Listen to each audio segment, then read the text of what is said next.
Bienvenidos a un nuevo capítulo del podcast El Arte de Ser. Esta vez me encuentro con María. ¿Cómo estás, María? Muy bien, ¿y tú? Todo en orden. Me encuentro muy bien. Emocionado de este capítulo. Sí, de, yo también. de que se arme. Tengo muchas dudas y mitos y realidades sobre los artistas, entonces a ver qué se viene por acá. Claro que sí, qué nervio.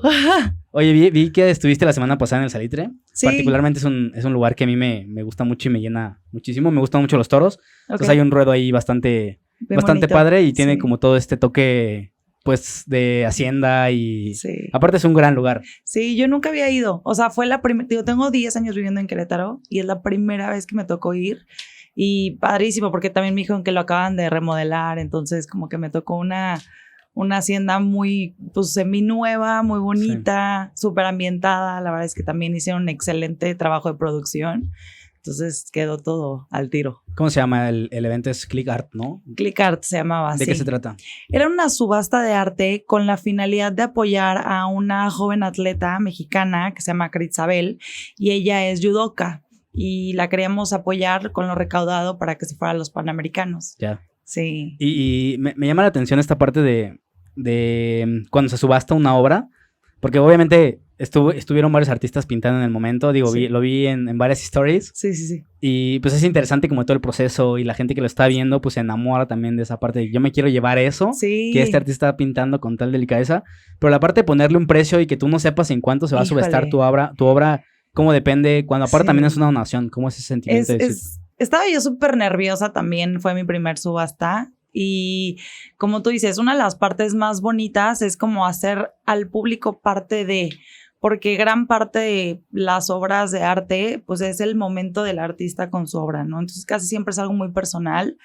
Y el involucrar a gente, pues como quieras, que no se van como filtrando las energías y sientes que son parte de lo que tú estás creando en ese momento. Sí. Y hay mucha adrenalina, obviamente, en ese momento en el que dices, tengo el tiempo contado, no sé si va a salir como lo tengo planeado, si voy a improvisar algo, si les está gustando o me lo están diciendo como por quedar bien o qué. Pero sí, la parte de la subasta, híjole, sí, estaba súper nerviosa y me acuerdo que hasta estaban mis papás y yo iba y a su mesa 1000 veces por una copa de vino, 2 copas de vino y llegaba temblando y les decía que no, es que sí no se vende. Estaba súper estresada, pero la verdad es que todos pusimos un precio base que fuera como accesible para el promedio de las obras que estaban ahí y pues los invitados ya más o menos tenían noción de lo que iban y más o menos en lo que iban a estar las obras. Entonces, bueno, por eso ya estaba establecido y bueno, teníamos ya un poco de margen porque llevábamos otras obras en caso de que la que estuviéramos pintando en vivo no se vendiera, pues lleváramos otras para que esta chavala se fuera con algo, ¿no? Que no se fuera con las manos vacías. O sea, al momento en el que empieza la subasta de mi cuadro, te digo, yo me fui a esconder. O sea, no pude, me fui de que a sentar a una mesa donde estaban mis papás como que más alejada. Dije, no, tampoco estaba cómoda. Me metí literal así en medio, cargaron el cuadro, empezaron a decir de que creo que salió en 20 y se acabó vendiendo en 46. Entonces, esos de 2,000 en 2,000 pesos, yo sudaba, gritaba, aplaudía. O sea, fue súper emocionante el proceso y la verdad es que me encantaría volverlo a hacer. O sea, ¿cómo cierran las subastas? O sea, donde dicen hasta aquí ya, este es el precio final. Cuando ya no hay más postores. O como sea, en las películas. Literal, o sea, ya el último y empiezan a decir a la 1, a las 2 y a las 3 y al que ya si alguien no levanta la paleta, en ese momento pues ya se queda logra en eso. Órale, qué chingón. Sí. Vi esta parte de poder llevar tu proceso creativo a este lugar y no controlar muchas de las variables que normalmente tú controlas. Uh-huh. ¿Cómo es esto de, o qué tan portátil es ese arte? Y te lo platico porque, por ejemplo, este set de podcast es movible, o sea, lo puedo llevar y es ambulante, lo puedo llevar a donde yo quiera. Okay. Prácticamente nada más las cámaras y los micrófonos. En ese sentido, pues el arte que se genera en la conversación, pues Sí. se puede llevar a cualquier lado. Sí. Obviamente cuida ciertos criterios de calidad en Sí. el audio, etcétera. Pero tú, ¿qué puedes llevar? ¿Qué no puedes llevar? O sea, ¿cómo montas tu maleta y te la llevas para poder replicar Literal. tu arte en todos lados? Pues, o sea, digo, depende mucho de la obra que tengas más o menos pensada pintar, ¿no? Hay artistas que cargan con su cuaderno y sus acuarelas y pues donde vayan, ¿no? Pero en este caso, que es una obra pues grande y pues la logística es un poco más complicada, teníamos semanas, meses de preparación antes para medir espacios, la luz, los instrumentos que íbamos a necesitar y todo esto.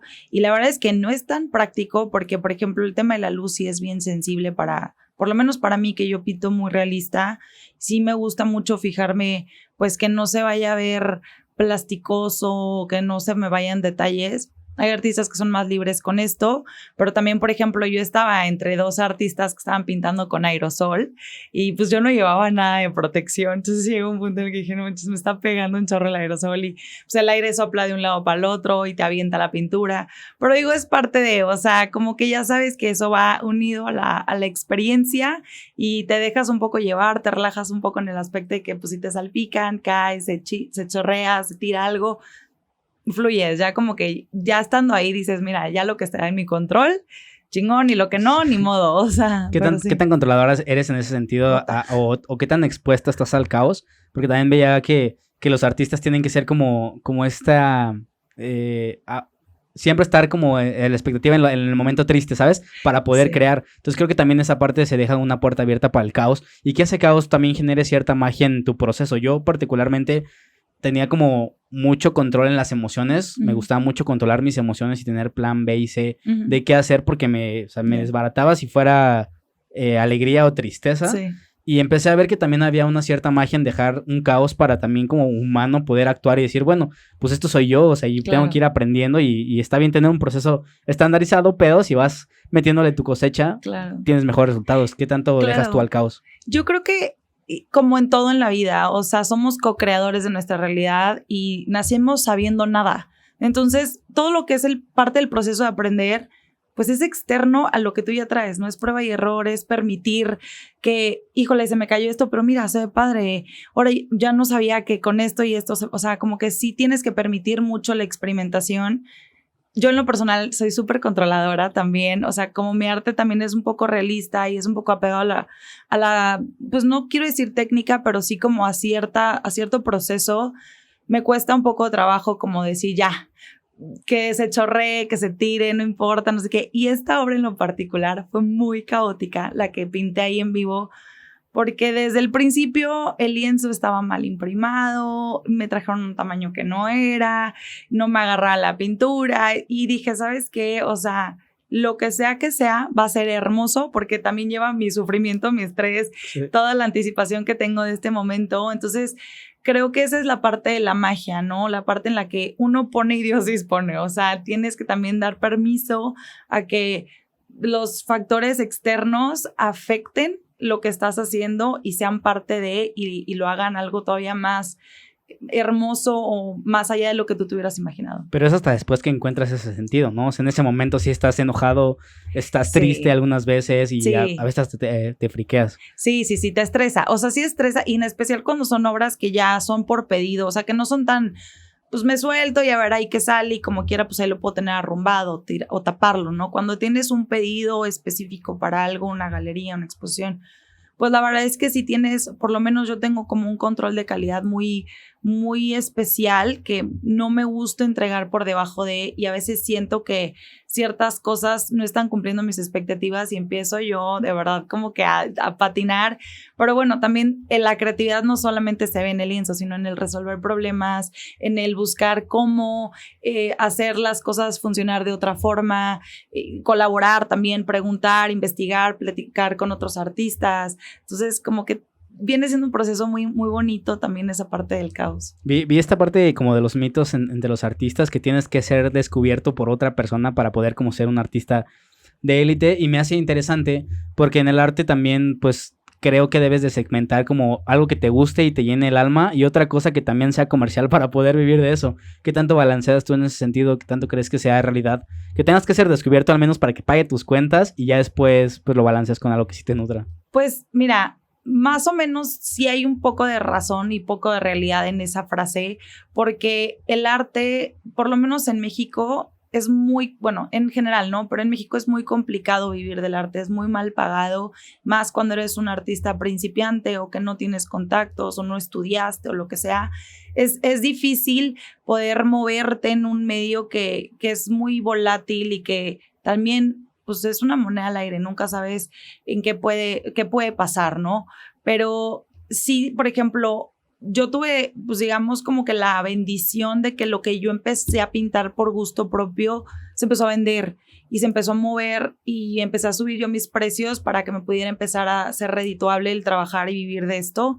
Y pues me ha funcionado, o sea, no es una fórmula mágica, no es algo que yo le podría compartir a absolutamente todo el mundo.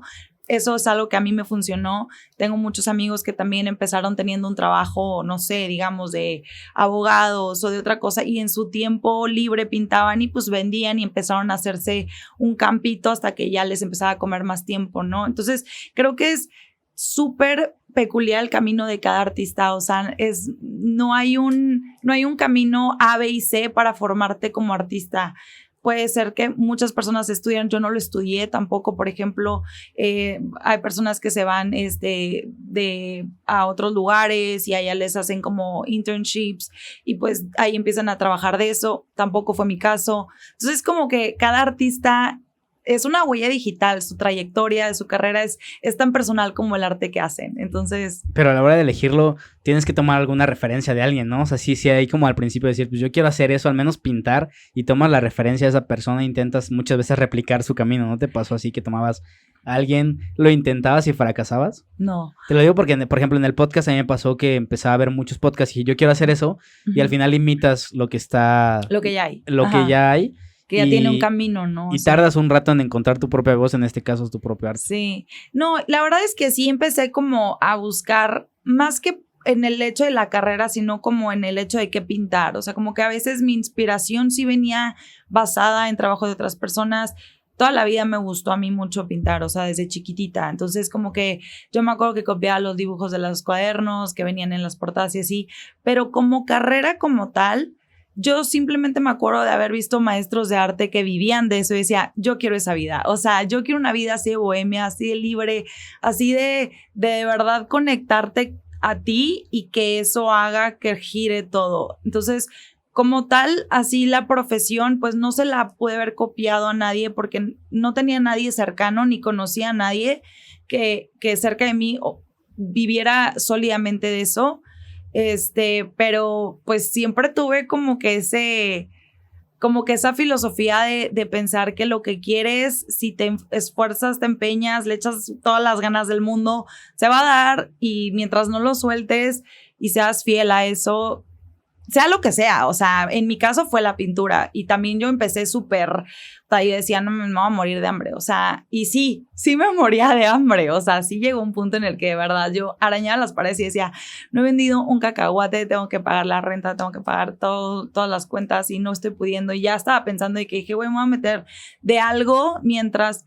Pero no, o sea, al final dije, no me voy a rajar, estoy 100% dedicada a lo que quiero y quiero esto, y pues ahí va, o sea, es como todo, ¿no? O sea, empezar de cero algo tiene su nivel de complejidad, pero también su satisfacción, o sea. Sí, vi que comentaste en una entrevista que te hizo Fer Churquiza, justamente hablaban de esa parte de dejarlo todo, ¿no? O sea, cuando tienes el sueño y sabes lo que quieres, déjalo todo y eventualmente va a llegar.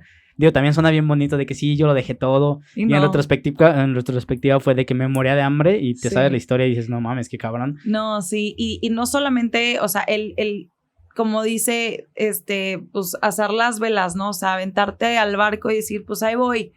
Nadie te asegura un puerto seguro, sabes que en tu camino se van a aventar muchos del barco, vas a perder amistades, vas a perder muchas posibles ofertas por no tener la experiencia, por no tener la guía, o en mi caso yo no tenía un maestro o alguien que me dijera, toma esto, vete por aquí, métete acá, habla con esta persona. O sea, yo iba a ciegas completamente y voy a la fecha. Entonces sí hay muchos momentos de obscuridad, de angustia, de miedo, de dudar. Pero yo creo que pues mientras hay algo adentro que no te permite soltar, o sea, como que aunque quiera, o sea, yo he buscado trabajo y no se me da, o sea, no encuentro, o los 5 trabajos que he tenido me corren a los 20 minutos, como que me dice, la vida no es por ahí. Es lo que te voy a decir, ¿qué tanto recomiendas el aventarte y quemar los barcos así por todas? Porque, por ejemplo, yo llevo este proyecto, pero al final yo estudié una carrera y llevo también mi trabajo godín a la par, pero sí siento en cierta manera que se limita mi proyecto de, digo, es que no doy mi 100% ni aquí ni allá, entonces si vas, pues no te llena todo en algún momento. Pues mi consejo sería, la pasión que tú le tienes a algo es lo que te va a hacer que funcione. Si no eres tan apasionado, no lo hagas. Porque realmente eso es lo único que te va a alimentar cuando nadie te esté pagando, cuando no tengas proyecto, cuando nadie te escucha, cuando nadie te voltea a ver. Lo único que te va a alimentar ese sueño es la pasión interna. Y si no es tan fuerte, lo vas a soltar. O sea, los momentos son tan oscuros que de verdad sí te hacen dudar si estás por el camino o sea, acertado o la estás regando. O sea, nunca hay como que está así, no sé que voy bien, ¿no? O sea, como que a veces sí llega un momento en el que dices, puta, no sé. Entonces es el amor que le tienes que tener a ese proyecto. Tiene que ser mucho más grande que todas las dudas, que todas las personas que tienes a tu alrededor, porque van a haber personas que te van a apoyar y van a haber personas que te van a ver con toda esa fe y le van a decir, puta, yo le apuesto todo porque ve el amor que le tiene. O sea, algo tiene que hacer bien. Sí, le encanta su proyecto, pero vas a también a perder personas. También el tiempo que le tienes que dedicar a esos proyectos cuando eres la única persona que las está alimentando, cuando eres la única que riega esa planta, pues tienes que hacer sacrificios. Y hay gente que no lo entiende y que, pues sí, o sea, lamentablemente llegan puntos de sacrificio donde tienes que empezar a cortar esos lazos que pues te están un poco drenando de hacia dónde vas. ¿Y cómo te vas dando cuenta? Porque al final muchos de esos árboles que cortas y que podas, decía una amiga que el árbol familiar también se poda, pero pues tienes ese lazo y no sabes si es un miedo también, o sea, ¿cómo empiezas a evaluar qué te está haciendo daño? Pues alguien, o a lo mejor no daño, simplemente que no va en tu camino, o sea, porque, y es por este momento, eventualmente se encuentran más adelante y florecen, ¿no? Sí, claro. Yo creo que tiene mucho que ver con cómo te hace sentir la conexión con esa persona. Como en todo, ¿no? Si es algo que tú te acercas y hay una resistencia de ti hacia eso, no es momento. Y yo creo que lo mejor, igual no siempre es podar de cero, así de tajo, pero empezar a tomar distancia y evaluar las consecuencias de alejarte un poco de ciertas personas. A mí me ha pasado, he dejado de lado amistades que tengo muy pues con mucho cariño, muy cercanas en mi vida, y me he tenido que ir como separando y empiezo a darme cuenta que lo demás empieza a reverdecer y empieza a crecer y digo, puta, o sea, esta persona me está drenando de este camino que sin querer, o sea, por el tiempo que yo le estoy impartiendo, no estoy regando esto, y en el momento en el que recorto mi atención, puta, otra cosa, ¿no? Entonces como que te vas dando cuenta un poquito de los resultados de empezarte a acercar también a otras personas, porque pues la vida es cíclica, ¿no? O sea, finalmente la gente va y viene, hay gente que regresa, hay gente que no, que ha cumplido una función en tu vida, ya sean mentores, maestros, amigos, familiares, lo que sea,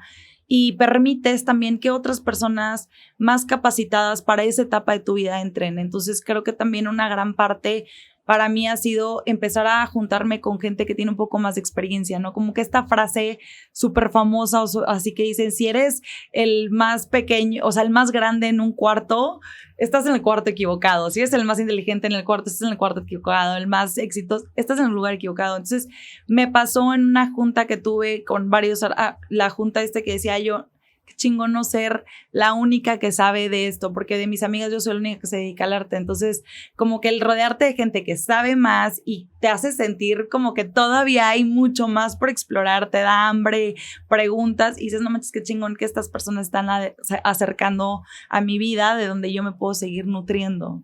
Algo que veo muy admirable de los artistas y peculiarmente también lo veo en ti, es como este sentimiento de introspección bien cabrón, o sea, que tienen como sus bases bien estructuradas. Yo comparto mucho que para mí la vida es como un Lego, o sea, que primero montas ciertas bases y ya después sobre el tiempo vas agarrando algunas piezas de colores distintos y lo complicado es como no tiene orden, pues no sabes dónde va cada una de las piezas. Entonces, siento que los artistas tienen esas bases bien estables y sobre eso van creciendo. Y creo que una parte de que leí sobre tu proceso creativo es la introspección al inicio. Sí. Entonces, siento que es como lo básico, o sea, la base donde tienes que montar todo, en hacer esa introspección de dónde estoy, qué quiero, hacia dónde voy, cómo es para ti empezar a diseñar eso y empezar a iterarlo tanto que es un proceso pues comercial que se pueda lograr vender.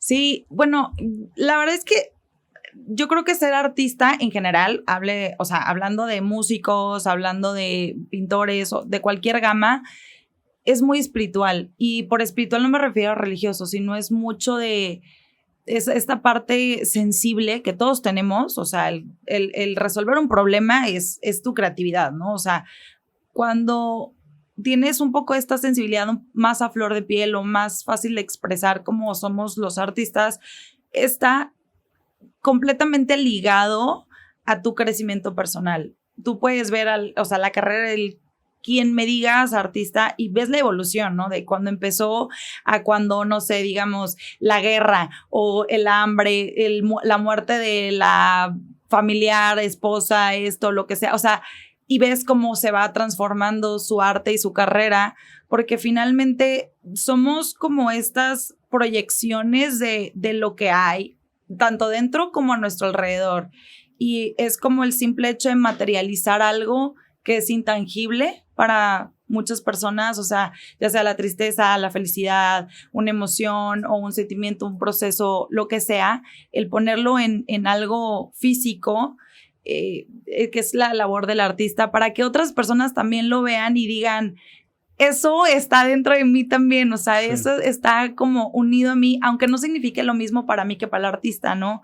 Entonces, esta parte del proceso creativo, que parte de la inspiración, mucha parte sí tiene que ver con esta espiritualidad, con este diálogo interno que tenemos, pero también te agarra trabajando, o sea, también empiezas a hacer una cosa y a la mera hora dices, no, vuelta no. Esto ya no es lo que yo creía al principio, ya quiero otra cosa, ya tiene otro resultado, ya parece más algo que tiene otros pies y otra cabeza, ¿no? Entonces, como te decía al principio, es este proceso de co-creación, yo puedo poner algo y la vida también como que solito lo empieza a mover de cierta forma y dices, mira, ahora resulta en otra cosa. Entonces, sí tenemos como ciertas cosas, por lo menos yo, de evaluar un poquito dónde estoy y qué quiero crear, pero no todas mis obras son así, o sea, mi colección, digamos, personal, sí tiene estos puntos como claves de mi vida que he pasado, ¿no? Pero hay obras que simplemente las vomité, o sea, que estaba yo en otra cosa y dije, tengo ganas de hacer un animal, un caballo, un no sé qué, porque también, de cierta forma, puede ser algo simbólico o algo subconsciente, pero pues ahí está, ¿no? Entonces tengo esa como necesidad de expresarlo y para alguien en otra parte del mundo representa algo, le recuerda algo, tiene algo que ver con eso. Y entonces es bonito, o sea, eso es lo padre, el conectar sin querer, pero como a través de esa magia de creación. ¿Y cómo llegas a ese estado de flow? Yo lo veo como un estado de flow en el que llegas y puedes empezar a actuar y que tienes que alinear ciertas cosas para poder estar en ese nivel espiritual. Pero ¿cómo llegas? O sea, meditación, te sientas a platicar contigo mismo. En el caso de que no es religioso, pero puede ir de la mano, o sea, a orar, no sé. Soy mucho de meditar. Tengo como diferentes tipos de meditación porque no siempre me resulta sentarme, ¿no? A veces la limpieza, o sea, limpiar mi casa es un estilo de meditación, es alquimia literal, el transformar un espacio, también de breathwork, también mucho escribir. Para mí escribir es la mejor medicina que tengo, la que más recomiendo en todo el mundo, de que, güey, escribe, o sea, lo que sea, tú escribe, empiezan a salir cosas, empiezas a entender cosas, y escribir para mí es una de las máximas también, pero a veces también ponerte en pausa, como suspender actividades y decir, te quiero una película. ¿Qué película quieres ver? ¿Por qué quieres ver esa película? O sea, todo está ligado a nuestro subconsciente que todo el tiempo nos está hablando. Entonces, a veces estamos súper cerrados a ciertos métodos y ya como que por ahí ya medio te la sabes, entonces ya no te llega más nada. Entonces, de repente, por ejemplo, yo tengo mucho de moda ver películas de los 90s. Okay. Entonces, ahorita es lo único que se me antoja ver, o sea, todo tipo de películas de los 90s, desde Casper hasta ahorita estaba viendo Legends of the Fall, y es otro tipo de película, un dramón, pero por algo estoy como conectando mucho con esa etapa, porque digo, fue mi infancia, ¿no? O sea, yo nací en 1990 y me trae mucho este recuerdo de para mí era una época más pura, menos corrupta, si quieres verlo de esa forma, como que las cosas eran más A, B y C y no había tanto, no sé, tanta confusión. Entonces como que eso a mí ahorita me trae cierta paz y me doy cuenta que estoy buscando paz, como tal vez no buscando paz, pero estoy conectando con esa paz interna, ¿no? Entonces no siempre hay una línea precisa para encontrar esa línea espiritual, si lo quieres ver de esta forma. Simplemente es escucharte, o sea, es hoy qué quiero, cómo me siento, tengo ganas de escuchar rock, tengo ganas de aislarme del mundo, tengo ganas de ver a todo mundo, o sea, y cuestionarte un poquito eso, o sea, no solamente hacerlo y dejarte ser, sino también ¿de dónde viene esto? O sea, ¿por qué traigo yo tantas ganas de comer esto en particular o de ir a tal lugar o de hablar con tal persona?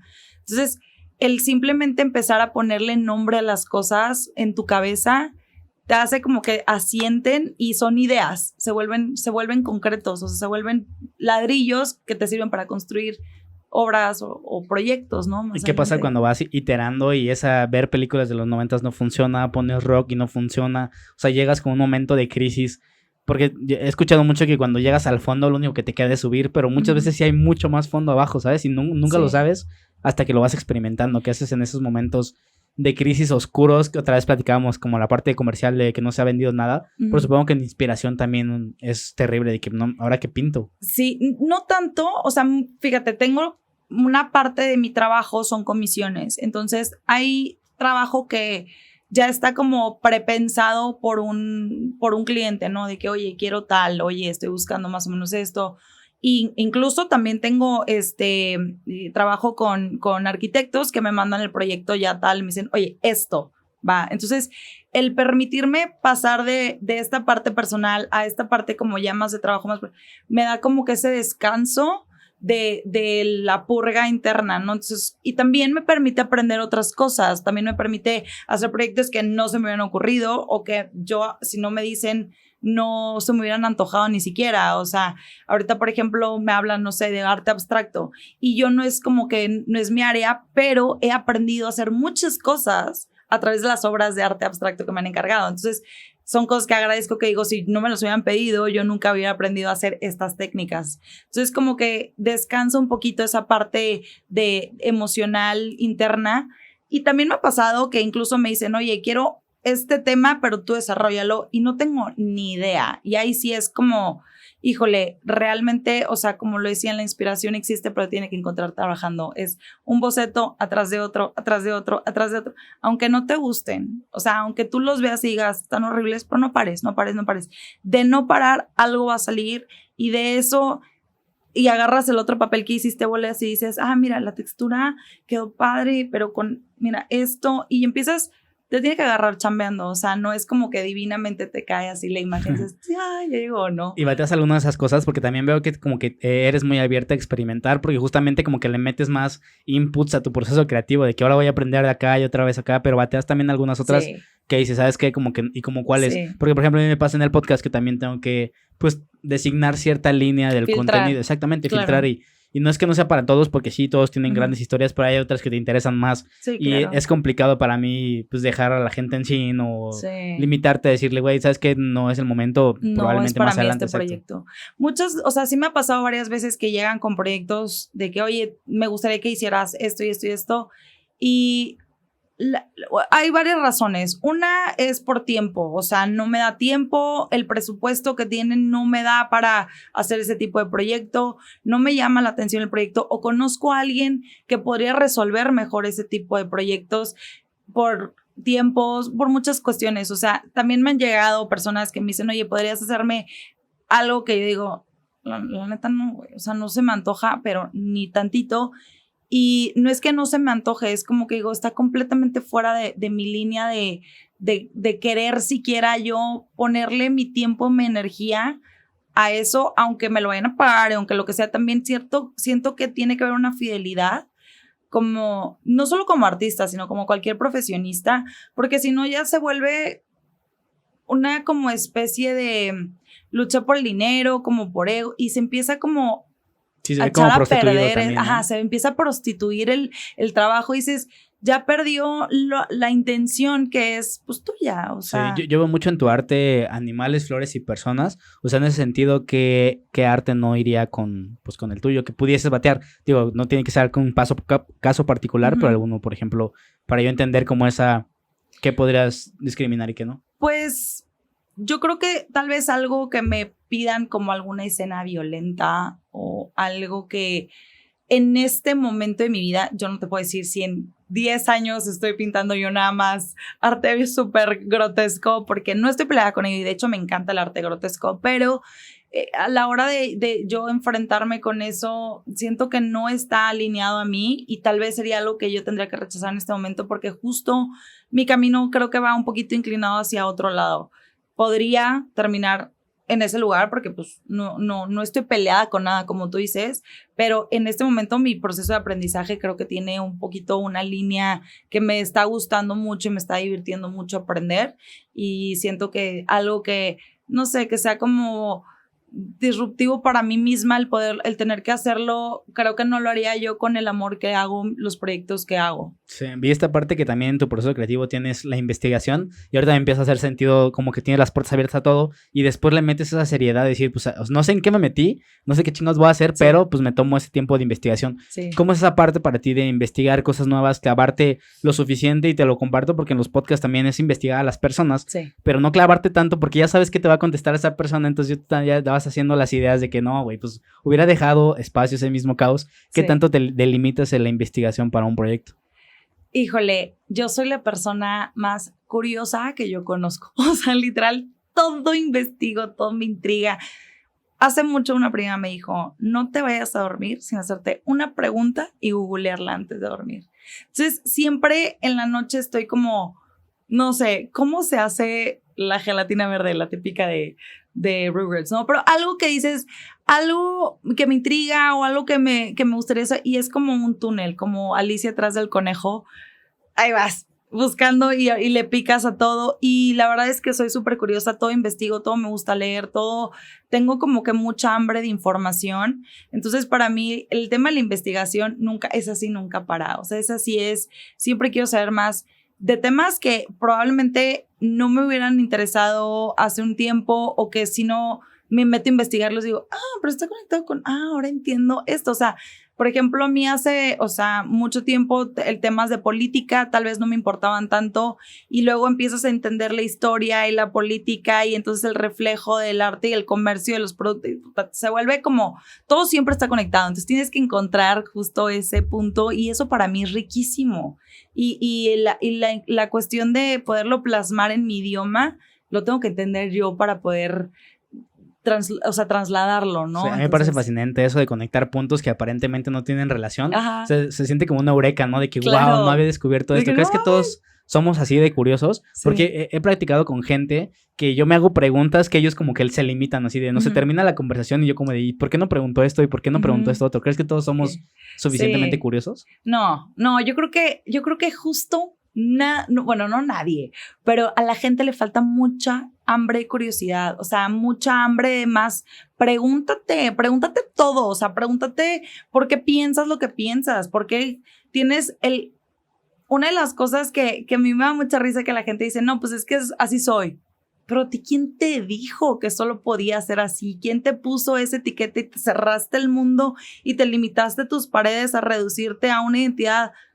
¿Quién? O sea, ¿por qué? ¿De qué te sirve? No creces. O sea, como que para mí siempre es el estar abierto un poco a todo y decir, no estoy hecho como persona. Ni el día que me muera, no termine de ser. Entonces, el que no te cases con etiqueta de soy tal o tengo que ser tal, te permite preguntarte mucho más. Y siento que es un tema un poco de ego, como que hay mucha gente a la que le cuesta o le da miedo las respuestas, ¿no? De por qué creen lo que creen o por qué hicieron lo que hicieron o para qué, ¿no? O sea, como que a veces requiere esta confrontación personal que mucha gente no está lista para tener esa conversación. Pero creo que sí tienes que tener un medio en el cual tú demuestres quién está haciendo para que veas tú esa película tuya, y te lo platico porque tú lo ves en una obra y dices, ese güey soy yo, y luego ves otra enfrente y dices, también soy eso, ¿sabes? Entonces como que tienes esa capacidad de ver en dónde estás parado, incluso tu trayectoria, ¿no? O sea, hacia dónde vas y todo lo que puedes experimentar. Yo lo veo también con los podcasts, o sea,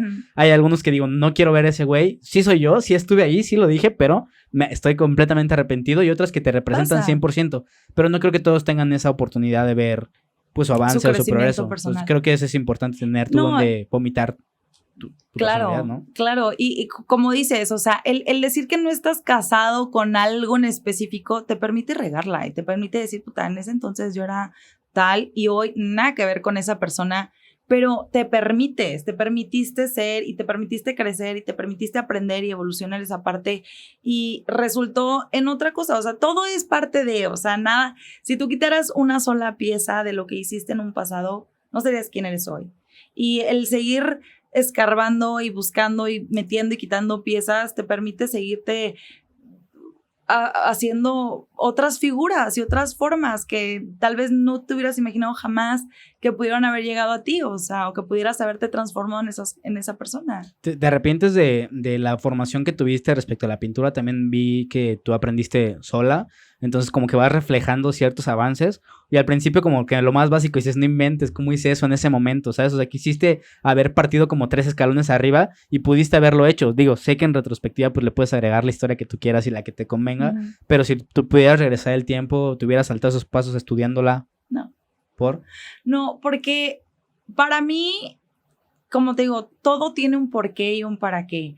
Y o sea, a mí no me gusta estudiar como con alguien, o sea, soy autodidacta, tengo mis tiempos, tengo mis formas, tengo TDA, entonces tengo que estar haciendo varias cosas para poder hacer bien una. Es rara mi forma de aprender, entonces, digamos que el proceso que tengo hoy de artista, o sea, la última obra que hice tiene 32 años de trabajo. No empezó el día que yo dije, me voy a dedicar a esto. Entonces, realmente cada escalón sumó un poquito y siento que si alguien me hubiera llevado por otro camino, tal vez el resultado hubiera sido diferente.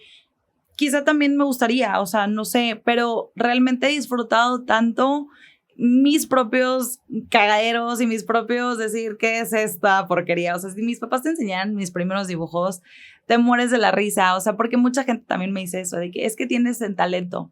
No es cierto, nadie nació con el talento, todos, aquí es trabajo. O sea, aquí es algo que te gusta lo suficiente que lo practicas todos los días.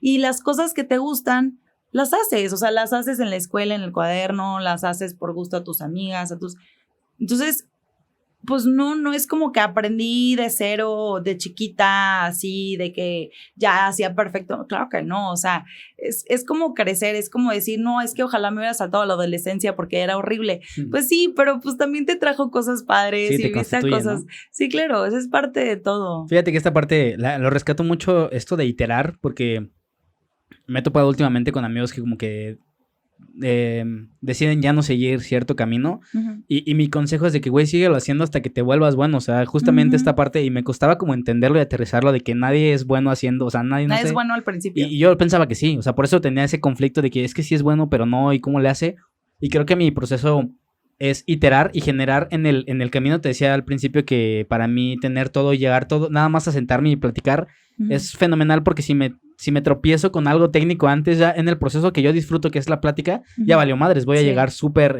con cierta repulsión al proceso, ¿no? En ese caso tú tienes algunas partes del proceso que no te encantan, que lo tienes así como de que, ok, esto me lo voy a saltar, es como ir corriendo en esa parte del camino, ¿no? Así como, esto lo voy a pasar corriendo. Sí, ¿Cuál es? A mí, por ejemplo, lo que más flojera me da es hacer el boceto. Como que la parte del boceto, los planos, todo eso, no es que no me gusten, pero trato de hacerlos más disfrutables porque me pesan un poquito más.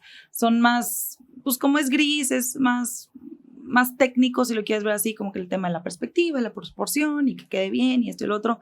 Entonces, ahí siempre trato, por ejemplo, yo pongo una película o un audiolibro bueno que tenga yo ganas para hacerlo más ameno, porque es una parte del proceso que no es que no me guste y no es que no disfrute, pero me gusta mucho más pintar ya cuando estoy con los colores y haciendo las mezclas y viendo los resultados. Esta parte creo que es más ya un diálogo entre yo y la obra, que cuando estoy trazándola apenas, esa parte como el esqueleto y que quede pues bien a proporción. Me equivoco mucho también, entonces creo que eso lo vuelve un poco cansado. Entonces esa es la parte que a mí pues no me encanta, ¿no? Pero al final del día, si eso no queda bien, no puedo arrancar con lo demás. Entonces lo tengo que hacer, disfrutarlo para que salga bonito y solo lo tenga que hacer una vez y ya pueda arrancar yo con la parte que más disfruto. Fíjate que también me he dado cuenta que los creativos, más allá de tener esta curiosidad o estar preguntándose siempre todo, Y últimamente muchos me han dicho que tienen déficit de atención. Atención. No sé si ya sea algo que se está replicando en los creativos o solo son ciertas personas que lo tienen particularmente. Yo creo que es una parte del cerebro creativo, estoy casi segura que es neurodivergente, o sea, porque no tenemos un mundo diseñado para los creativos. El mundo en el que vivimos es lógico y es práctico y es tiempo y es lo que es efectivo y time per cost y esa parte a nosotros no la hablamos tan bien, digamos, o sea, hay quienes sí, o sea, y hay personas que lo tienen súper desarrollado, artistas también, pero por lo general somos, o sea, personas que estamos más con la cabeza en otro mundo y escuchando otras cosas que nadie está pelando, que mientras las personas están haciendo, estás de que mira el cielo, los colores, ya viste las estrellas, o sea, como que tenemos una atracción por lo que todo el mundo está olvidando y creo que esa es la parte que pues se ha considerado un poco como esta, pues no quiero decir neurodivergencia porque también el cerebro funciona diferente, ¿no? O sea, también hay una parte física, ¿no? Del funcionamiento del cerebro que también es distinto, pero también esta parte creativa, el cerebro creativo es mucho más libre, es más instintiva, es más sensible, está más como al pendiente de detalles y como todo lo que está sucediendo que nadie está pelando. Y aparte esta parte te da de ponerle atención a muchas cosas, pero otras te súper sobreestimulan y otras no las puedes terminar porque se sienten como una amenaza, porque también sentimos mucho, sentimos muy, muy profundamente. Y creo que esa es parte de ser artista, ¿no? El sentir, el poder tener como este diálogo emocional, tal vez no tan convencional de decir, estoy triste, estoy contento, tal, no. Es como, estoy, y esto se siente así, y es de este color, y vibran estos colores, y en esta guitarra, y quererlo compartir para que alguien más se inmersa en nuestro propio sentir y sea como algo compartido, decir de que su tristeza la entiendo, o sea, tal vez no por la misma situación, pero sí lo viví en algún momento y sí se sentía y sí sabía, hacía eso, ¿no? Y cuando te detectan esto, digo, porque sé que lo tienes diagnosticado, ¿cuál es el actuar? O sea, ¿qué se tiene que hacer? ¿Se controla o se deja libremente?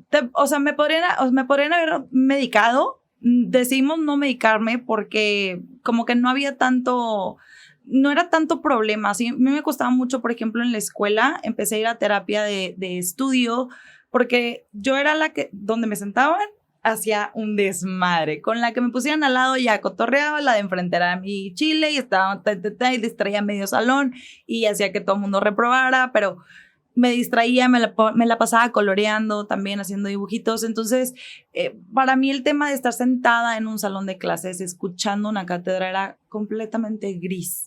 O sea, no había manera en la que yo pudiera seguirle el hilo a la maestra. Después de un rato decía yo, ya me perdió, o sea, adiós, no quiero estar aquí. Entonces empecé a ir a terapia de estudio y se dieron cuenta que con técnicas de estudio podía ser más eficiente, que no había necesidad como de medicarme ni nada, porque mi hiperactividad no es tanto física, o sea, no soy de que me paro, me voy, que corro, no, soy mucho más cerebral, mi hiperactividad es cerebral, entonces estoy en una cosa y estoy en otra y quiero resolver una, pero ya me pregunté otra, entonces... Sí, justo este güey que te platicaba o que es de los que tiene ese síntoma también es de que no solo tengo déficit de atención, sino también soy hiperactivo. Es como de, güey, ¿qué pedo? O sea, no solo estás sobrepensando, sino también te pones a hacer activamente un buen de cosas y eso es súper cansado porque también no estás disipando tu energía en lo que tienes que hacerlo. Entonces, el estar pensando constantemente terminas fundido de hacer eso, ¿no? Es horrible. A mí me pasaba, por ejemplo, el año pasado sí llegó un punto en el que empecé a ir a terapia y empecé a tomar microdosis. Eso me ayudó muchísimo porque sí decía, estoy mareada. O sea, ya sentía como si estuviera mi cabeza dando vueltas y decía, es un mareo como de confusión, como de estar como un hámster en un carrito todo el día dándole vueltas a todo, o sea, y llegó un punto en el que ya estaba como que sobrecalentando la máquina de que me daban dolores de cabeza, no podía dormir, dormía, no descansaba, lo típico. Entonces empecé con la microdosis en enero del año pasado, luego la retomé por ahí de marzo a abril y la verdad es que a mí me ayudó muchísimo, o sea, yo no sé si puedo ampliamente recomendarlo, pero de verdad, si alguien tiene la curiosidad, neta, investiguen. Fue una de las cosas que me ayudó muchísimo en el trabajo también porque yo era muy desorganizada todavía me cuesta un poco trabajo como sentarme a decir, ok, hoy son números y hoy son planes, hoy son clientes, hoy tengo que pintar, hoy tengo que hacer esto. O sea, como que yo quería resolver todo en 25 minutos antes de la comida. Entonces, eso me ayudó muchísimo como a entrar como en una calma de, a ver, vive el presente, no se está acabando el mundo, nadie se va a morir si tú no entregas esto hoy, te dijeron que mañana, termínalo con calma. O sea, también ha sido como un proceso, ¿no? De aprender digo, nadie me enseñó, uno, ni a ser artista, dos, ni a llevar un negocio. O sea, también, pues, quieras que no es una empresa. Entonces, pues tienes que sentarte con un contador, tienes que ver los temas legales, darlo de alta, contratos, o sea, toda esa parte que para mí, yo creí que ya la había librado en el momento en el que dije, ay, voy a ser artista y voy a vivir de la bohemia. Y pues no, al final del día uno tiene que pagar impuestos y uno tiene que tener ciertas cosas como que ya fijadas. Entonces también me daba muchísimo tedio y mil hueva y le sacaba la vuelta. Y bueno, para sacar mines tuve, pues no sé si 1 o 2 años, o sea, de que no quería ir. Algo que resolví en un día, o sea, a las 9 de la mañana saqué cita, me la dieron a las 10, en la siguiente semana ya tenía mine. O sea, algo que me pudo haber costado 20 minutos, lo dejé pasar 2 años. ¿Esas dosis eran como tranquilizantes o cuál era realmente el activo que tenía? La microdosis de psilocibina, son unos honguitos y la psilocibina es un coayudante, también ayuda mucho para la ansiedad, para la depresión, para muchas cosas, ¿no? Pero lo tomas más bien con terapia y lo vas canalizando, lo vas intencionando hacia lo que tú quieres trabajar. Lo puedes tomar por periodos un poco más largos o por proyectos, ¿no? Digamos de que no, lo voy a tomar 3 meses para este proyecto que para mí era emprender, o sea, poner las bases de María Saga, ¿no? Como tener en régimen, en orden, cosas, estatutos, todo esto que yo decía, es que, o sea, nada más de pensarlo me da toque y me saltaba la vena. Y entonces dije, ok, me voy a sentar a canalizar que mi prioridad en este momento, que es yo, cuál es mi prioridad máxima, mi trabajo, ok, qué necesito, si poner en regla todo, eso me ayudó muchísimo. O ¿Y esto te lo recomienda un psiquiatra o a quién acudes? Porque también hay muchas opciones, ¿no? O sea, incluso hasta ver videos de gente, ahorita decías que no lo recomiendas, porque también nos perdemos mucho en esto de que, dijo eso y como que sí soy, pero tampoco, pues eres tan replicable como esa persona. ¿A quién acudes? Fíjate que lo he recomendado mucho y las personas que lo han tomado, o sea, salvo mi mamá, que mi mamá dijo, pues yo no sentí nada y lo dejó, o sea, no tuvo como ni causa y efecto, pero las personas que se las he recomendado, todas me han dicho, neta, wow, milagro, de verdad, el avance, porque es 1%, como es microdosis, no sientes nada, pero son como un poquito, o sea, no sé si leíste o has escuchado este libro de hábitos atómicos, que te habla de este 1%, ¿no? Y un día hacer una cosa, al día siguiente 2, en un mes hiciste 30, y de esa forma funciona también la microdosis, ayuda mucho al manejo neuronal, a crear nuevos hábitos, a también cuestionarte un poquito el hecho de estas como pensamientos o actitudes autosaboteadoras, este síndrome del impostor que todos tenemos. Tú empiezas como que a decir, a ver, espérame. O sea, ¿tú por qué crees que yo no puedo? A ver, ¿dónde está el límite? ¿Quién me lo puso? ¿Quién me enseñó que no? Bueno, la chingada, con permiso, lo que sigue, ¿no? Lo vas llevando a la parte con terapia. O sea, yo iba con una psicóloga y ella me ayudaba también con el proceso de cómo vas, cómo te estás sintiendo y todo.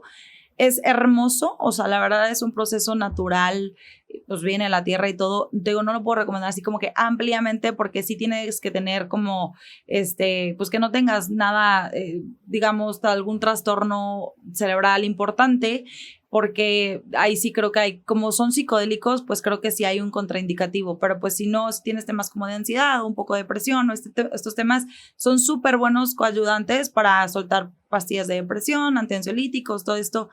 Y digo, tienen millones de beneficios, o sea, pero bueno, para mí en lo personal fueron un antes y un después. O sea, yo las empecé a tomar porque a mí una prima me dijo que la estaba tomando y le fue maravilloso. Me recomendó con ella. Conocí a la chava que tiene este negocio, que ella lo empezó en pandemia. Cotorré con ella, me cayó increíble, nos llevamos súper bien. Fue como un entendimiento, o sea, como que dije, me está llamando, o sea, ya van varias personas a mi alrededor que me lo mencionan, que siento que ya hay como que algo que me está diciendo, ya vas, ¿no? Entonces dije, bueno, pues me voy a dar un mes. No sentí gran cosa, pero de pronto sea, sentir gran cosa, ¿te refieres como tener un trip o algo así? No, para nada sientes un trip, o sea, para nada, va súper lejos de eso, pero más que nada, o sea, como que pues yo decía, pues haz de cuenta que me estoy tomando un tic-tac, o sea, no veía ningún cambio, pero después de unas 3 semanas dije yo, no, a ver, espérame, sí, o sea, estoy trabajando, cuando antes de sentarme a trabajar me costaba, era un logro, o sea, de verdad para mí era un mes de no hacer nada para poder hacer una obra. Me sentaban para decir, es que no estoy lista, es que no quiero, y hacía 2 cosas y me leí, o sea, había como este sentimiento de que era miedo al fracaso, que yo no sabía que tenía, pero estaba tan subconsciente dentro de mí que en el momento en el que yo me sentaba a hacer algo, lo sentía como una amenaza de decir, y me paraba y me iba, o sea, mi instinto era como decir, no, luego, y no sabía hasta que lo empecé a enfrentar y dije, no manches, viene de aquí, y de pronto un día me di cuenta que estaba trabajando horas y horas y horas y horas sin parar y feliz, o sea, no estresada, no, o sea, dándolo rico, o sea, padre, fluyendo conmigo, o sea, haciendo lo que era para mí. Entonces me di cuenta que sí me estaba funcionando y dije, bueno, vamos a echarnos otro mes y así. Lo dejé como a los 3 meses, como que me sentí como que ya muy segura, dije, muy chingoncita, lo ya dejé. Era un hábito seguir en esta línea, Ajá, ¿no? como que el chiste no es que te vuelvas dependiente ni que le des todo, o sea, pues es tu trabajo al final del día, ¿no? O sea, eres tú quien toma las decisiones. Pero pues dije, creo que ya andamos sobre 2 ruedas, vámonos, bien. Y luego tuve como un relapso, como una recaída de también como que mucha ansiedad y como bloqueos, temas como más emocionales y decidí como volverla a tomar. Otra vez, la verdad es que también me ayudó mucho y no es, o sea, no causa dependencia, no tienes, o sea, como que, ¿cómo se dice? Efectos secundarios. Entonces, la verdad fue algo súper amigable. Yo lo sentí como un amigo que vino, me echó la mano y se fue. Y ahí está para cuando se me vuelva a complicar, ¿no? Pero fue una gran ayuda totalmente. Y la cuestión de la terapia, o sea, ¿qué tanto porcentaje le atribuirías de que esta sustancia y el psicólogo? Porque también, pues, irlo llevando de la mano, digo, incluso podría ser solo el psicólogo que tú lo necesites, ¿no? O sea, es como ir balanceando dependiendo de lo que necesites. ¿Qué porcentaje le darías? ¿A la terapia? Sí. Híjole, es que para mí la terapia es canasta básica. O sea, cuando estás bien, ve a terapia. Cuando estés mal, ve a terapia. Para mí, el ir a sentarte con alguien que te escuche y que te dé esta parte de cuestionarte. Porque muchas veces vas a terapia y no es como que te va a decir, es que tienes que hacer esto y esto y esto, sino como que te dice, ¿y por qué? Y te hace estas preguntas que tú no te quieres hacer o que no te has atrevido a hacerte. Y ahí en esas respuestas está tu plan de acción, ¿no? Ahí está donde dices, por eso no estoy fluyendo, por eso no estoy avanzando, por eso no, pues es que es esto, ¿no? Entonces la terapia para mí ha sido, digo, y toda la vida, te digo que desde chiquita empecé con terapia y a la vida nadie la tiene resuelta, o sea, todos venimos aquí a ayudarnos de la forma en la que podemos y como sabemos, y el conocimiento es pasado de generación en generación por algo, o sea, porque nadie nace diciendo, ya, o sea, ya me las sé todas.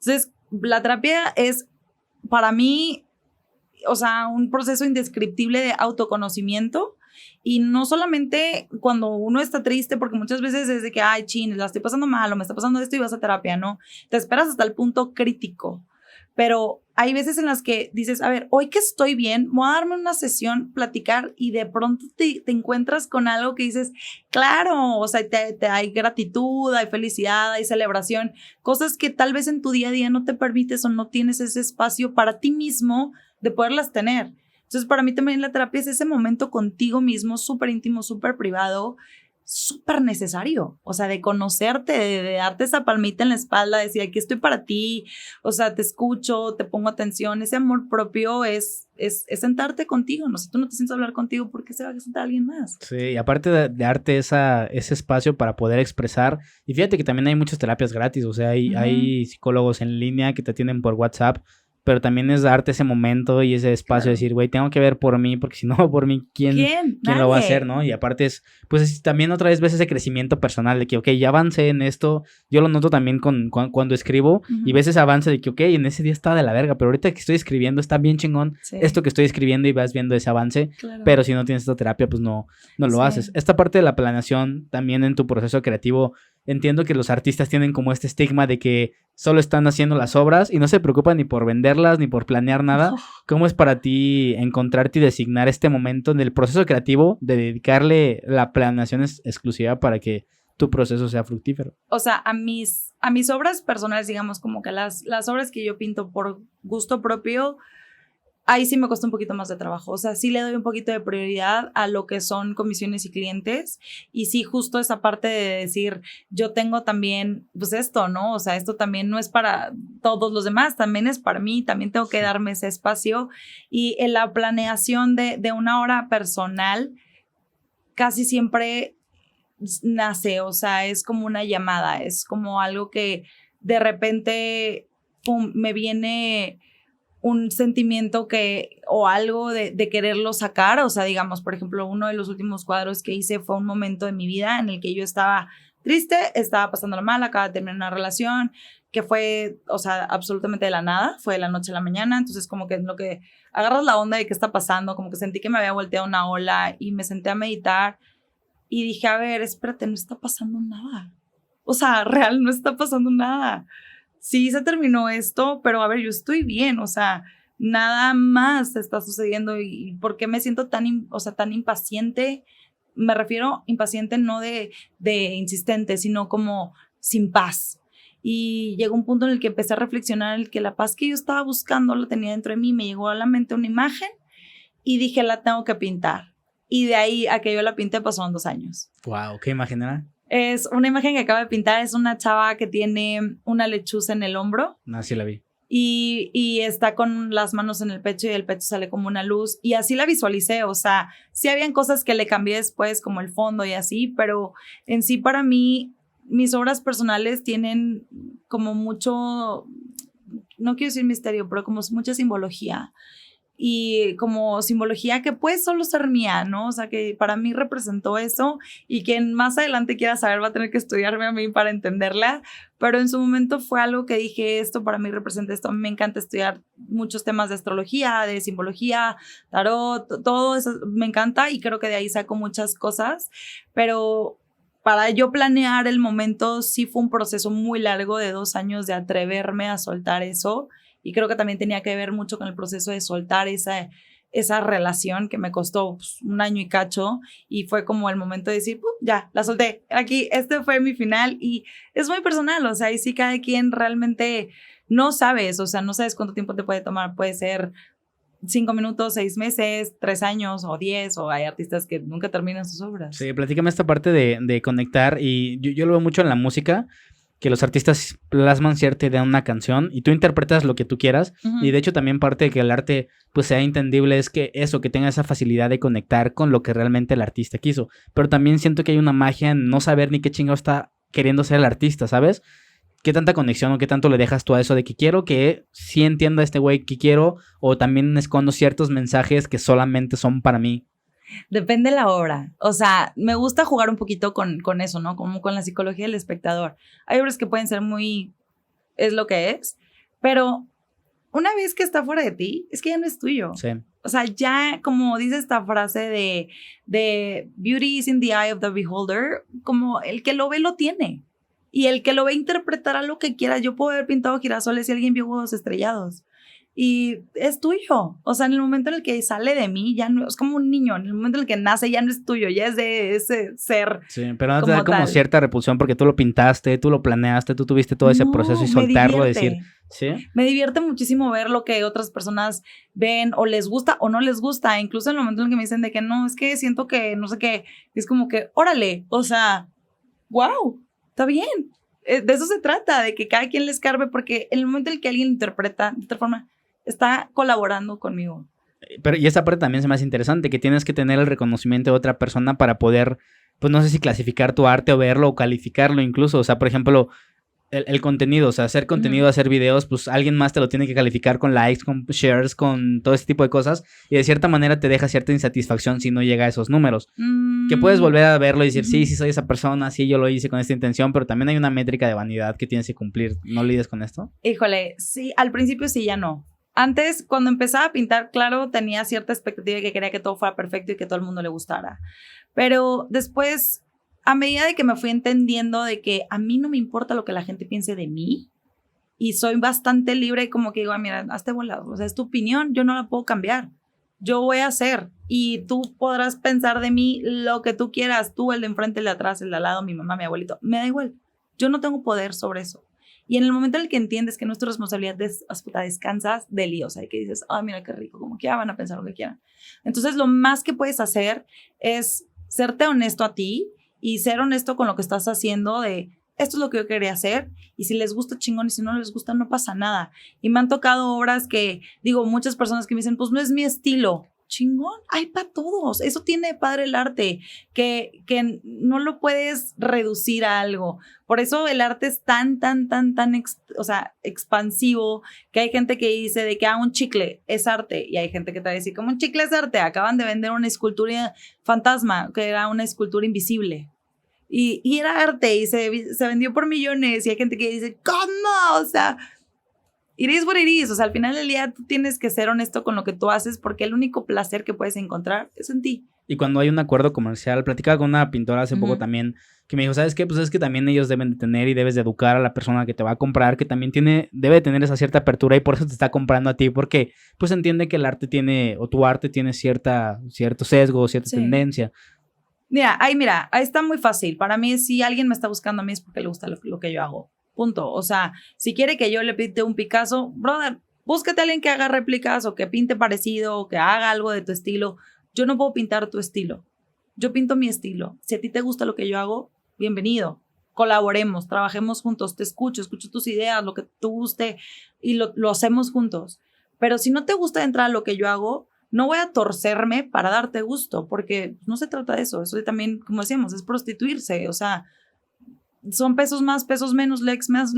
A mí en realidad el placer es de uno. O sea, yo no puedo sentir el placer que sienten otras personas. Yo solo puedo sentir el mío. Sí. Entonces, es la única gratificación que yo me llevo de un trabajo, el placer de hacerlo y de colaborar y de estar con alguien que sé que le gusta lo que estoy haciendo. De hecho, me gusta esta parte de educar a las personas que están viendo o apreciando arte, porque siento que este espacio, más allá de exponer la profesión y que alguien pueda identificarse con esto, también sirve, por ejemplo, si invito a un odontólogo, pues también puede dar ese espacio de que, oigan, no mames, no se esperen hasta que se le va a caer el diente a venir a una cita, ¿no? Claro, en el mismo sentido del artista.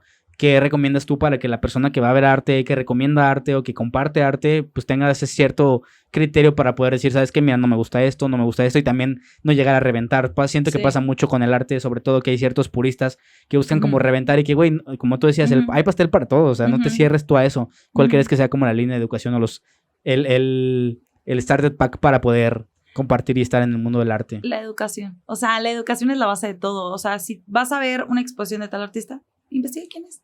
¿Qué vivió cuando empezó? ¿De qué aprendió? ¿De qué la rolaba antes? ¿Quiénes son sus papás? ¿En dónde creció? ¿Qué vio? ¿Por qué su trabajo es ese? Porque muchas veces vamos esperando, no sé, arte súper tradicional o no sé, como muy, muy típico, y pues es una persona que tuvo otra vida y vio otras cosas y no sabes, por ejemplo, si tuvo alguna enfermedad o algún desafío o algo y lo está plasmando de la forma en la que encontró. Entonces le estás quitando ese sabor. Yo creo que como músicos, como chefs, como hasta diseñadores, o sea, vas a vaciar lo de ti en algo externo. A nadie le sale, a mí no me sale tu letra, a ti no te sale mi letra, porque es tuya, tiene tu código, tu ADN, digamos. Entonces, si vas a ver arte, investiga quién es el artista para que entiendas de que te guste o no te guste, punto y aparte. El arte no tiene que gustarte. Definitivamente, o sea, eso es algo que también es muy, muy controversial, porque la gente dice, es que si no me gusta, no es arte. ¿Quién dijo? O sea, el arte tiene una razón de ser y de existir, y si a ti no te gusta, pero ¿qué tal que de al lado así? ¿O qué tal que el de atrás lo conmueve hasta el llanto? ¿O qué tal que a alguien le da muchísima repulsión? A eso viene el arte, ¿no? A mover, a crear polémica, a crear gusto, a crear disgusto, confrontamiento, ¿no? De eso se trata, de movernos, de conmovernos. Entonces, muchas veces creo que lo más importante es un poquito estudiar la trayectoria del artista, no tanto, por ejemplo, no sé si vas a, no sé, vanguardista, ¿no? O sea, ¿qué estaba pasando en la época? Sí es importante, pero también, ¿qué estaba pasando en su cabeza, en su vida? ¿Qué tal que tuvo una apoplejía y no podía mover el brazo y entonces dijo, ahora que no lo puedo mover voy a dibujar de esta forma, ¿no? Entonces, y tú estás juzgando algo que requiere un esfuerzo psicológico y físico de alguien que no tenía ni siquiera las herramientas, ¿no? Entonces, creo que el conocer un poquito de dónde viene todo, por eso siempre para mí es cuestiónate, pregúntate, investiga, como que para mí esa es la filosofía de todo, o sea, el rascarle un poquito más abajo de lo que hay. Fíjate que hace poquito me junté con algunos creadores de aquí de Querétaro, hicimos un proyecto que se llamaba Minuto 60 y se trató de el regreso al estadio. ¿Ves todo lo que pasó en el Estadio Corregidora? Ay, sí, yo estuve ahí. ¿Sí estabas ahí? Sí. Lo que hicimos fue justamente como queríamos hacer un proyecto social que generara y pues tenía la coyuntura de que venía el regreso al estadio. Y lo que hicimos fue generar como unos lienzos en lo que íbamos imprimiendo las noticias de ese momento y los pusimos en la entrada del estadio justamente cuando regresó el equipo a la cancha. Compramos algunas pinturas. De hecho, previamente hicimos un video con varios creadores o varios gente de la tele, de la radio, creadores en general, invitando a la gente a ir al estadio con un guión sobre eso que habíamos sentido para que la gente llegara con ese hype y llegara a pintar. Y la gente llegó, se juntaron niños, abuelitos, de todo tipo de personas y llegaron a pintar sobre las noticias que había pasado y en ese mismo rush de ir llegando al estadio. Y la gente es que quedaron obras preciosas, están en la casa de un buen amigo, pero también para nosotros es justamente lo que nosotros buscábamos, o sea, este regreso, que la gente imprimiera ese sentimiento y es genial porque no sabíamos a qué íbamos, no sabíamos qué iba a pasar, qué íbamos a tener al final, pero nos gustaba mucho esa parte de tener físicamente qué sentía la gente en ese regreso. Luego te paso las fotos y te paso todo el proyecto para ver qué te parece. Me encantaría verlo, Pero estuvo súper chido y justamente es como algo que queríamos hacer, el arte, el fútbol y esta sensación de poder regresar y llegar, ¿no? No, y aparte, digo, fue un evento bastante polémico, ¿no? O sea, fue algo que pasó muy grave y había mucho que sí que esto, que sí que el otro, que sí pasó por esto, había mucho de dónde sacar para crear algo que fuera padre, ¿no? Porque al final del día, pues toda esa energía, o sea, que sí había gente muy enojada, gente culpando al gobierno, gente culpando a los futbolistas, gente culpando a la raza, a todo mundo, ¿no? Entonces, toda esa energía, el poderla poner en algún lugar y darle una intención y que resulte ser algo chido, no manches, o sea, de eso se trata finalmente. Y la idea a largo plazo es que esas obras vuelen alrededor del mundo y que digan, no manches, esto se sintió la gente en ese momento al regresar al estadio, ¿sabes? Claro. ¿Tú también utilizas estos momentos sociales para reflejar algo o lo buscas? No, claro, por supuesto. Yo creo que... ¿Se hace persuasivamente o sí tienes una como intención inconsciente de reflejarlo? Qué buena pregunta. Pues no sé si sea inconsciente. Sí, yo creo que una parte puede ser inconsciente de querer, pues finalmente son cosas que también me tocan vivir a mí, ¿no? Y de cierta forma me simbran, me mueven, me provocan y pues eso afecta, ¿no? Eso afecta pues mi experiencia, mi punto de vista en el mundo, en la sociedad, en el lugar donde vivo, lo que aporto a la conversación, a la experiencia, ¿no? Pero creo que también el poder ayudar. Y eso es lo más padre, o sea, cuando el arte tiene, no solo, o sea, el arte tiene mucha parte de conectar, de alguien que tú nunca en tu vida has visto y de pronto ves algo y conectas con lo que estás, con lo que hizo, ya sea una canción, ya sea un perfume, algo que te evoque algo, ¿no? Pero también cuando tiene el propósito de ayudar y de beneficiar o de transformar. El arte para mí siempre ha sido magia porque la parte más importante de la magia es la transmutación. El tener algo y convertirlo en otra cosa. El tener un evento catastrófico o difícil o duro y convertirlo en algo bonito o convertirlo en algo significativo o en algo emblemático, lo que sea.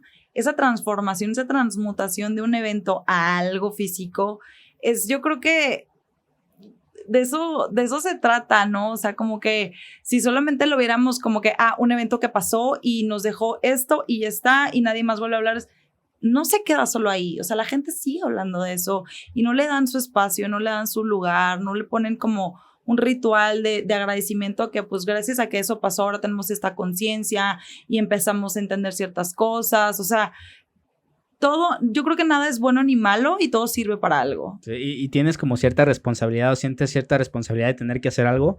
Te lo digo porque nosotros sentimos esa responsabilidad de que hay que hacer algo que mueva a la gente, que lo refleje y poder tener una foto de ese momento y de cómo se sintió.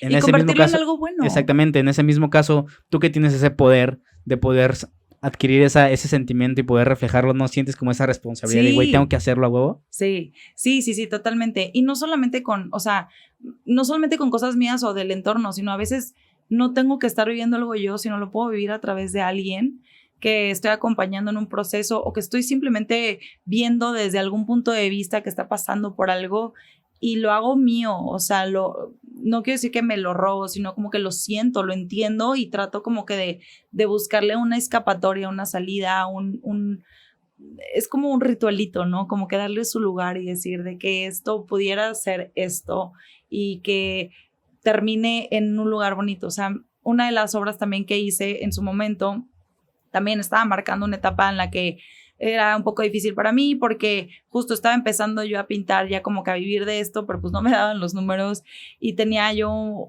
muchas cosas, ¿no? Estaba pasando por muchas cosas y pues decidí pintar un cuadro y ese cuadro siempre lo tuve y lo puse en 1000 galerías, exposiciones, bla, bla, bla, y nunca se vendió. Y un día encontró a la persona correcta en el lugar correcto, años después, me dijo, yo tuve un sueño y eso fue lo que vi. Y yo me escribió una carta hermosa, me grabé leyendo la carta porque dije para esto es, o sea, de esto se trata. Yo berreaba y me moría de la risa, de emoción y de decir, no puede ser que esta persona que yo ni la conocía cuando estaba haciendo esto y estaba viviendo por una situación súper, súper fea y encontró la luz y en un momento soñó algo que yo estaba pintando del otro lado del país. O sea, fue como, es mi obligación. Y nunca sabes para quién trabajas al final del día. O sea, obviamente yo la hice porque me nació y no sabía que iba a acabar en la casa de esta persona. Y al final del día su familia me lo ha dicho de que nos encanta porque nos recuerda mucho una etapa que fue difícil, pero que salimos de ella.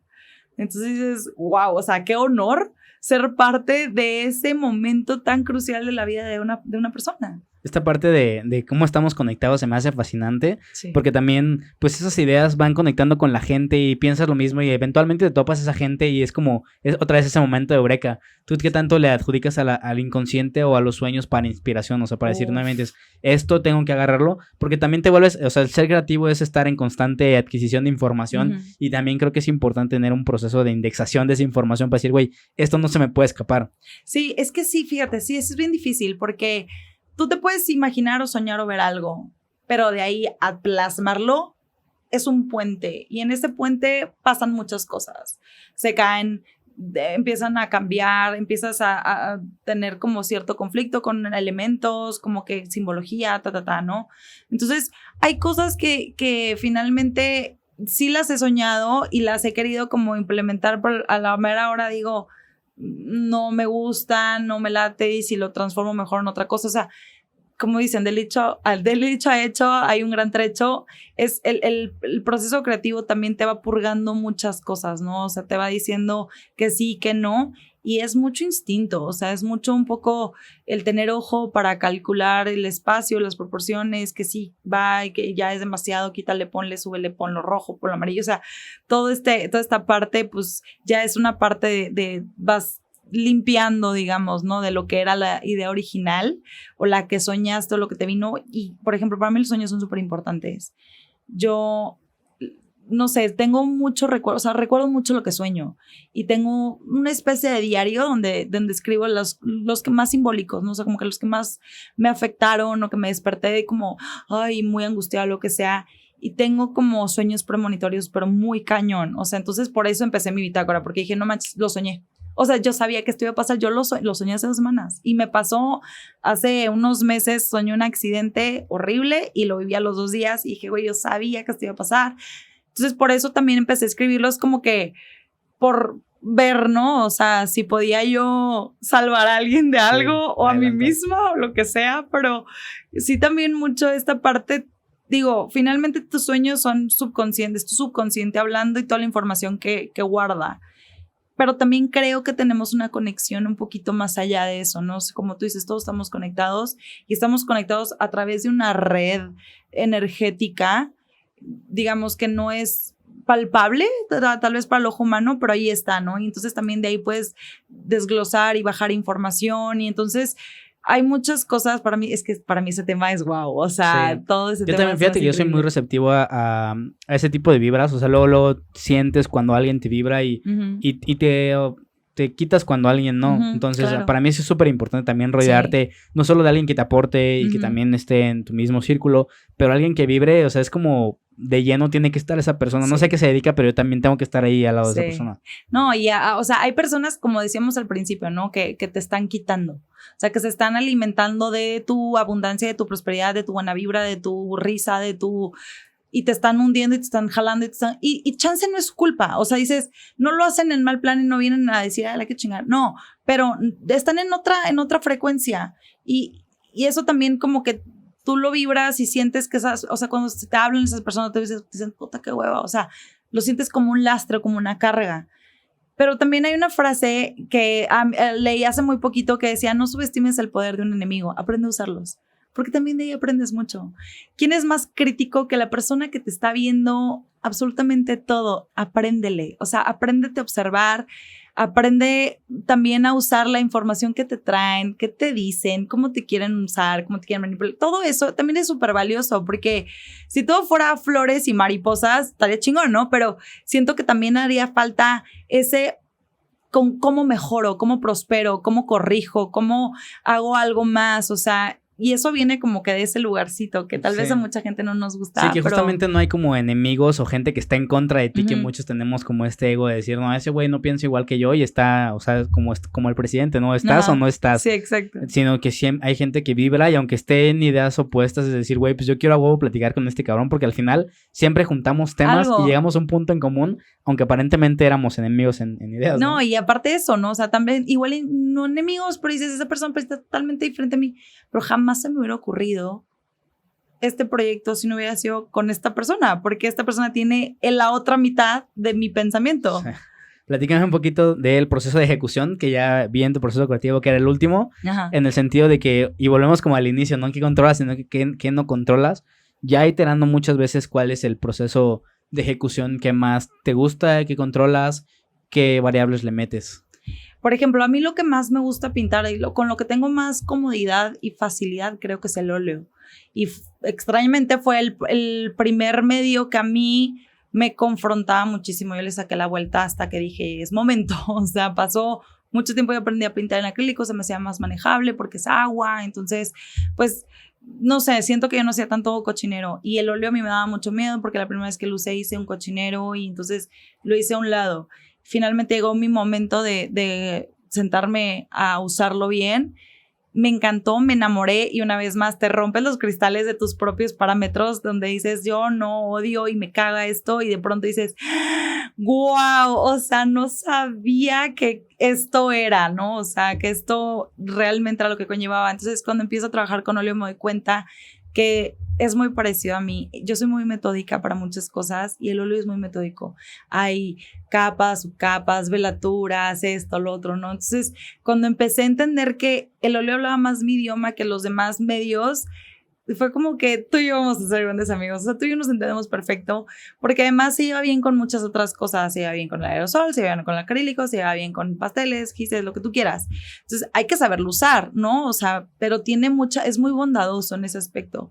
Entonces, para mí ya el sentarme en la ejecución, el planear qué capas voy a poner primero, porque se van a ver. O sea, no, todo tiene que ser como que fríamente calculado desde el primer brochazo, se va a ver hasta el último brochazo. Entonces tienes que tener como que ser como que calculador en este aspecto y eso a mí me gusta mucho porque es mucho como mi personalidad, ¿no? O sea, tengo una personalidad que para muchas cosas soy un desmadre y mis amigas luego se ríen y me dicen que parezco homeless porque me ven todos los días y ando en pants chorreada de pintura, sin bañar, el chongo, lo que sea. Pero para muchas otras cosas soy de que esto tiene que ser A, tiene que ser B, C, D y la luz para mí tiene que ser on point. O sea, trabajo únicamente con luz de día, no uso LEDs, no uso lámparas, no trabajo de noche. También para mí es muy importante mi descanso, entonces respeto mucho esa parte de que muchos artistas trabajan de noche y está padrísimo, es una hora muy, muy creativa. Pero a mí no me funciona, más que nada, estoy tan cansada y tan fastidiada que no, más que para escribir, probablemente para eso sí, para escuchar música, para adentrarme, me gusta mucho la poesía también y siento que también es parte de, pero ya para sentarme a hacer un proyecto, luz de día, mi cafecito, música, audiolibros, o sea, mi mood así de paz, que nadie me interrumpa, cierro puerta, pongo mi celular en lunita y ya una vez dentro, sí hay improvisación, o sea, sí tengo todo fríamente calculado, pero también hay improvisación, también, pues obviamente como todo, ¿no? No soy perfecta, la riego y llega un punto en el que digo, puta, ya, ¿qué hago? ¿Cómo le corrijo? Entonces, pues ahí voy improvisando, como te digo, soy autodidacta, entonces para mí mucho es píntale y quítale, o sea, como vaya dando y al final del día creo que he tenido resultados que a mí me gustan, siempre dejando espacio para mejorar, o sea, siempre termino obra sabiendo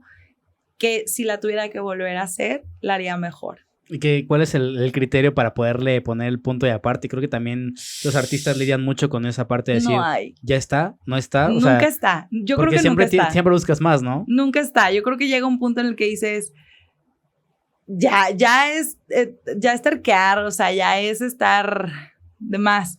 Pero yo sí te puedo decir que nunca acabas. O sea, siempre puedes ponerle más, quitarle algo, pero finalmente también tienes que apreciar ese momento.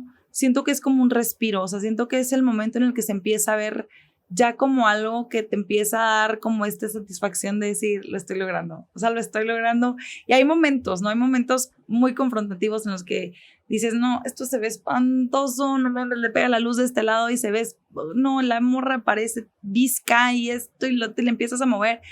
Pero llega un punto en el que estás en un state of flow que le dicen que no piensas, no escuchas.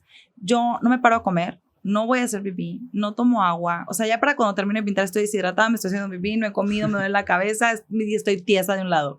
Pero estás tan inmerso y lo estás disfrutando, hasta es como un baile, o sea, es como un esto con lo otro, es como cuando estás bailando con alguien y de pronto le agarras la onda y se agarran la onda y empiezan como que a bailar chido y se siente así y eso se puede alargar por horas. O sea, yo he tenido jornadas de trabajo de 15 horas y de 10 horas de no pararme, o sea, de no pararme para nada y de pronto darme cuenta que ya oscureció. O sea, que ya le tengo que cortar porque ya oscureció y da coraje, ¿no? Porque dices, voy tan bien. Es como, también me pasaba cuando jugaba videojuegos que decía, ya, ahora sí ya voy ganando, no manches, ya lo tengo que pagar. Ya hasta el final, ¿no? Ajá, ¿qué dices tú, puta? Ya todas estas horas invertidas y ya lo tengo que pagar. Pero no hay un punto, yo creo que no hay un punto final. Tienes que aprender también a soltar un poco, a decir, ya. O sea, luego pasa que le quieres poner un poquito y dices, puta, ya la regué, ¿no? Ahí es donde dices, ya no le toques, no le muevas un pelo. Siento también que hay como un cierto arte en no forzar las cosas y decir, ¿sabes qué? O sea, me estoy desgastando más y estoy restando a lo que ya tengo al final. Sí. Pero también es estar tan obsesivo en tu proceso, decir, si tiene que estar perfecto. Yo dejo como un 80%. Cuando mi trabajo está al 80%, lo suelto. Porque si me meto en ese último 20%, digo, no, nunca voy a terminar. Entonces, la mayoría de mis trabajos, que es todo mi esfuerzo, o sea, mi 100% personal está ahí, pero al final es un 80%, pero pues ya es un chingo, de eso a dar el 30 o el 20. Y la neta, yo creo que eso es lo que hace toda la diferencia. Mira, nadie es perfecto, así que perfecto ningún trabajo va a ser jamás.